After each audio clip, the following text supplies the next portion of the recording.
तो स्टूडेंट्स, आज हम लोग अपना नया टॉपिक स्टार्ट कर रहे हैं और वो है साइनोबैक्टीरिया। साइनोबैक्टीरिया को हम लोग ब्लू ग्रीन एल्गी के नाम से भी जानते हैं, मिक्सोफाइसी के भी नाम से जानते हैं, और या इसे साइनोफाइसी के नाम से भी हम लोग जानते हैं। ठीक है, किस नाम से? साइनोफाइसी। साइनोफाइसी इस नाम से भी जानते हैं ब्लू ग्रीन एल्गी को। तो इसकी क्या खासियत है? देखिए, जैसे बैक्टीरिया की बात करें, आर्किया बैक्टीरिया की अगर हम लोग बात करें, या माइकोप्लाज्मा जो हम लोगों ने लास्ट लेक्चर में पढ़ा था, ये भी उनकी तरह से प्रोकैरियोट है। तो प्रोकैरियोटिक फीचर्स इसके अंदर पाए जाएंगे, लेकिन इसके अपने यूनिक फीचर क्या है उसको हम लोग यहाँ पे डिस्कस करते हैं। ठीक है, तो सबसे पहला पॉइंट देखते हैं।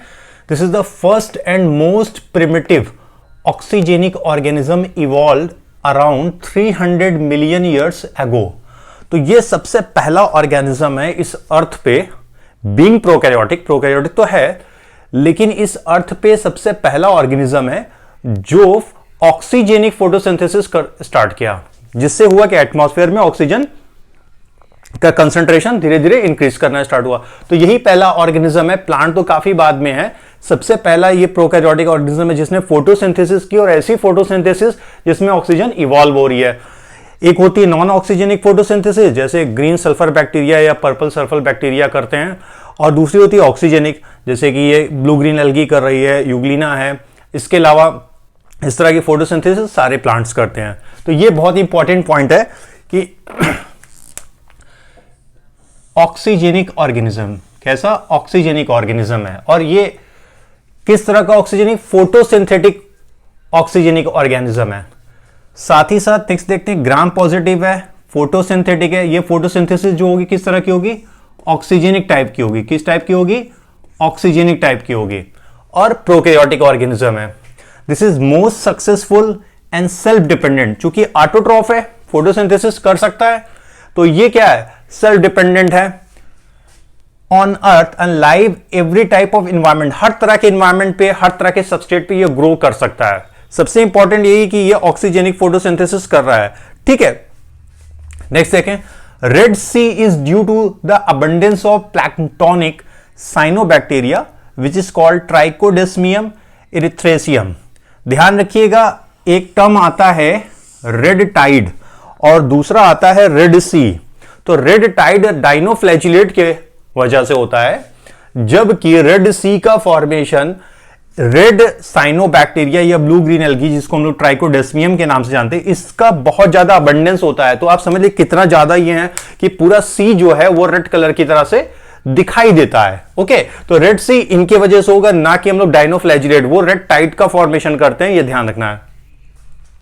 मॉर्फोलॉजी देखते हैं, तो जो भी ब्लू ग्रीन एल्गी हैं वो यूनिसेलुलर हो सकते हैं कॉलोनियल फॉर्म में, या फिलामेंटस हो सकते हैं। जो फिलामेंटस स्ट्रक्चर है, this is surrounded by gelatinous और म्यूटिलेजिनस कवरिंग। ठीक है, ये जो कवरिंग दिख रही है ये क्या है? म्यूसिलेज की बनी हुई है, म्यूसिलेज की, ताकि ये वेट कंडीशन में ना जाए, भीगे ना। ठीक है, उससे प्रोटेक्शन करने के लिए होता है। विथ वन और more cellular strand known as trichomes. यानी ये जो स्ट्रैंड आपको दिखाई दे रहा है, बीच बीच में सेप्टम दिख रहे हैं, इस स्ट्रैंड को हम लोग एक्चुअल में नाम क्या दे रहे हैं? ट्राइकोम्स नाम दे रहे हैं। क्या नाम दे रहे हैं? ट्राइकोम्स। और ये ट्राइकोम्स दो तरह के हो सकते हैं। ट्राइकोम्स में भी टू टाइप्स, होमोसिस्टस हो सकते हैं जिनमें कोई डिफरेंशिएशन नहीं होगा, और सेकंड वन क्या होंगे? हेट्रोसिस्टस हो सकते हैं जिसमें डिफरेंशिएशन मिलेगा। क्या दिखाई देगा आपको? हेट्रोसिस्ट सेल दिखाई देगी। यहां पे आप देखिए होमोसिस्टस टाइप का है, कोई हेट्रोसिस्ट सेल नहीं दिख रही, जबकि यहां एच शेप की हेट्रोसिस्ट सेल दिख रही है। नॉर्मल वेजिटेटिव सेल जो है वो तो दिख ही रही है, लेकिन कुछ स्पेशलाइज सेल दिख रही है जिसे हम लोग हेट्रोसिस्ट कह रहे हैं। हेट्रोसिस्ट के बारे में हम नेक्स्ट लेक्चर में डिटेल में पढ़ेंगे कि this is the specialise cell which has the ability to fix nitrogen, atmospheric nitrogen को फिक्स कर सके। इसीलिए ब्लू ग्रीन एल्गी को बायो फर्टिलाइजर के तौर पे भी यूज किया जाता है। ओके, तो होमोसिस्टस समझ में आ गया, जहां कोई डिफरेंशिएशन नहीं हो रहा है, वेजिटेटिव सेल सारी वेजिटेटिव सेल है। जबकि हेट्रोसिस्टस में क्या हो रहा है? कुछ सेल डिफरेंशिएट हो जा रही है, हेट्रोसिस्ट सेल में कन्वर्ट हो जा रही है, जो कि नाइट्रोजन फिक्सेशन कर रही है। फाइन। सेल स्ट्रक्चर की बात करते हैं, यानी कि इस सेल का स्ट्रक्चर किस तरह से। एक नॉर्मल वेजिटेटिव सेल का अगर हम लोग ये स्ट्रक्चर देखें, ये आप देखिए नॉर्मल वेजिटेटिव का है, हेट्रोसिस्ट का ये स्ट्रक्चर अभी नहीं डिस्कस किया जा रहा है। तो प्रोकैरियोटिक सेल ऑर्गेनाइजेशन होगा, तो प्रोकैरियोटिक सेल ऑर्गेनाइजेशन है तो membrane bound cell organelle, mitochondria, endoplasmic reticulum और भी स्ट्रक्चर यहां पर क्या होंगे? टोटली एब्सेंट होंगे। Fine. although normal vegetative cell differ from the nitrogen fixing cell that is heterocyst। तो जो वेजिटेटिव सेल है ये इस हेटेरोसिल से स्ट्रक्चर में काफी ज्यादा डिफर करेगी, वो तो नेक्स्ट लेक्चर में हम लोग देखेंगे, फिलहाल इसी की बात कर लेते हैं।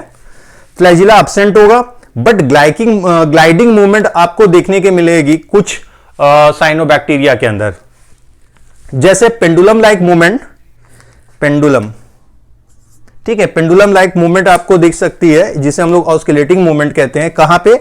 ऑस्किलेटोरिया ब्लू ग्रीन एल्गी के अंदर। तो खड़ी का जो पेंडुलम होता है इस तरह से, ये इस तरह से मूव कर रहा होता है, इस तरह की मूवमेंट आपको दिखेगी, एंटीरियर साइड में इसके दिखाई देगी। इसी वजह से इसका नाम ऑस्किलेटोरिया पड़ गया, क्योंकि ऑस्किलेटिंग मूवमेंट शो करती है।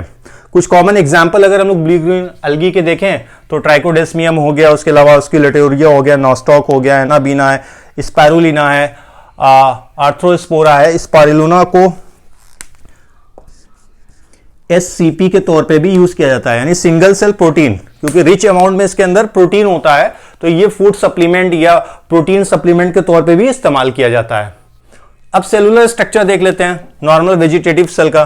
तो सबसे बाहर आपको म्यूसिलेजिनस शीट मिल रही है, यानी म्यूसिलेज की कवरिंग मिल रही है, जो म्यूकोपॉलीपेप्टाइड की बनी होगी, सॉरी म्यूकोपॉलीसैकेराइड की, not polypeptide. Next ribosome 70S type का होगा, as usual to other prokaryotic cell. Protein crystal आपको दिखाई दे रहे हैं। नेक्स्ट आते हैं, गैस वैक्यूल यहां पर प्रेजेंट होती है, जिसे सीडो वैक्यूल भी कहते हैं। ये गैस को स्टोर करती है, जिससे इनको बायोन्सी मिलती है, हल्कापन मिलता है, लाइटनेस, ताकि ये डूबते नहीं है, सिंक नहीं करते हैं वाटर के अंदर। प्लांट की तरह से जो सेंट्रल वैक्यूल है या ट्रू वैक्यूल है वो यहां पर एब्सेंट है, गैस वैक्यूल है, जिसे हम लोग सूडो वैक्यूल के नाम से भी जानते हैं। साथ ही साथ प्रोटीन क्रिस्टल आपको दिखाई दे रहे हैं। साइटोप्लाज्म में और सारे स्ट्रक्चर आपको दिखेंगे। साइटोप्लाज्म कोलाइडल स्ट्रक्चर होगा, जिसमें सारी बायोकेमिकल प्रोसेस इस सेल की होगी। प्लाज्मा मेम्ब्रेन लाइपोप्रोटीनियस होगा, यानी लिपिड और प्रोटीन का बना होगा। सेल वॉल की बात करते हैं। सेल वॉल यहां पर 4 लेयर्स होती है, कितनी? 4 लेयर यहां आपको मिलेंगे सेल वॉल में। और सेकेंड लेयर में पेप्टिडोग्लिकन मिलेगा। क्या मिलेगा? पेप्टिडोग्लिकन। पेप्टिडोग्लिकन वाला हम लोग ने स्ट्रक्चर डिटेल में अलग से डिस्कस किया था, ठीक है, आप चाहिएगा तो लेक्चर में जाके देख सकते हैं, पुराने लेक्चर्स में। रिजर्व फूड मटेरियल ग्रेन्यूल्स जो यहां पे पाए जा रहे हैं, जिन्हें सेल इंक्लूजन कहा जाता है, ये ऑयल ड्रॉपलेट्स और पॉलीसैकेराइड ड्रॉपलेट्स हो सकते हैं, जो स्टोर फॉर्म में होते हैं। नेक्स्ट आते हैं, डीएनए सिंगल है, डबल स्टैंडर्ड है और सर्कुलर फॉर्म में है, जिस वजह से इसे हम लोग न्यूक्लियोइड भी कहते हैं। नेक्स्ट आते हैं, मेम्ब्रेनस फोल्डिंग आपको दिख रही है। इन मेम्ब्रेनस फोल्डिंग को हम लोग नाम देते हैं थाइलाकॉइड। क्या नाम दे रहे हैं यहां पे हम लोग? Thylakoid. This is the thylakoid, या क्रोमेटोफोर्स भी नाम दे सकते हैं। क्या नाम दे सकते हैं? क्रोमेटोफोर्स। इसके मेम्ब्रेन में आपको क्लोरोफिल ए, कैरोटीन और ज़ैंथोफिल पिगमेंट्स मिल रहे हैं। क्लोरोफिल बी यहां पर एब्सेंट होगा, और क्लोरोफिल ए तो जितने भी फोटोसिंथेटिक ऑर्गेनिज्म है सब जगह पर आपको मिलेगा। ऊपर आप देखें तो यहां फाइकोबिलिन ग्रेन्यूल्स पाए जा रहे हैं, ठीक है, फाइकोबिलिन ग्रेन्यूल्स। ये फाइकोबिलिन ग्रेन्यूल्स, या जिसे आप लोग फाइकोबिलोसोम्स भी नाम दे सकते हैं, इसके अंदर कुछ पर्टिकुलर पिगमेंट्स मिल रहे हैं, जैसे सी फाइकोसाइनिन, एलोफाइकोसाइनिन और सी फाइकोएरिथ्रिन। फाइकोएरिथ्रिन रेड कलर का है, जबकि ये दोनों क्या है? ब्लू कलर के हैं।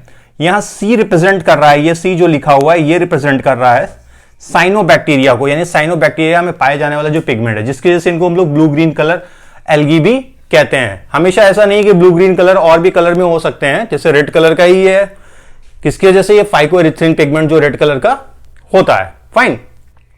नेक्स्ट जो ग्रेन्यूल्स हैं वो कौन कौन से हम लोग समझते हैं। यहां पे ग्रेन्यूल्स जो पहले टाइप के उनको अल्फा ग्रेन्यूल्स कहा जा रहा है। ये जो ग्रेन्यूल्स हैं इनको देखते हैं, पहले टाइप को अल्फा ग्रेन्यूल्स कहा जाता है। इसमें क्या होता है? साइनोफाइसिन स्टार्च स्टोर होगा, या इस तरह का पॉलीसैकेराइड यहां पर प्रेजेंट होगा, जो ब्लू ग्रीन एल्गी में पाया जा रहा है। बीटा ग्रेन्यूल्स ये कहलाते हैं लिपिड ड्रॉपलेट्स, इसके अंदर लिपिड या ऑयल स्टोर होगा। उसके अलावा कार्बोक्सीसोम्स, या जिसे पॉलीहेड्रल बॉडीज कहते हैं, इसके अंदर rubisco enzyme, which is the most abundant enzyme on the earth, rubisco present होगा। ये रूबिस्को फोटोसिंथेसिस के डार्क रिएक्शन में इन्वॉल्व होता है, हम लोग जानते हैं। साथ ही साथ फोटोसिस्टम फर्स्ट और फोटोसिस्टम सेकेंड थाइलाकॉइड या क्रोमेटोफायर के अंदर प्रेजेंट होगा। तो फोटोसिस्टम फर्स्ट और फोटोसिस्टम सेकंड प्रेजेंट होगा। तो लाइट रिएक्शन वाली प्रोसेस होगी, यानी साइक्लिक और नॉन साइक्लिक फोटोफॉस्फोराइलेशन। और वहीं डार्क रिएक्शन के लिए रुबिस्को एंजाइम यहां पर प्रेजेंट है, यानी C3 साइकिल चलने के लिए, जिससे कार्बोहाइड्रेट का फॉर्मेशन होगा। तो ये वेजिटेटिव सेल का स्ट्रक्चर हो गया। हेटेरोसिस्ट का हम लोग नेक्स्ट लेक्चर में डिस्कस करेंगे, जो पूरा स्ट्रक्चर है, और देखेंगे क्या डिफरेंशिएशन पाया जा रहा है, क्योंकि जो नाइट्रोजन फिक्सेशन हो रहा है उस केस में ऑक्सीजन नहीं आना चाहिए। तो क्या ये सेल मॉडिफाई करती है, क्या स्ट्रेटेजी अप्लाई करती है अपने साथ कि ऑक्सीजन एंटर ना कर सके?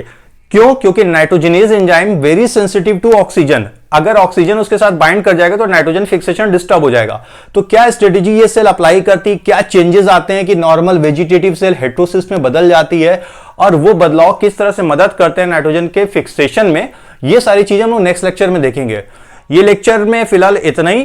थैंक यू आप लोगों का।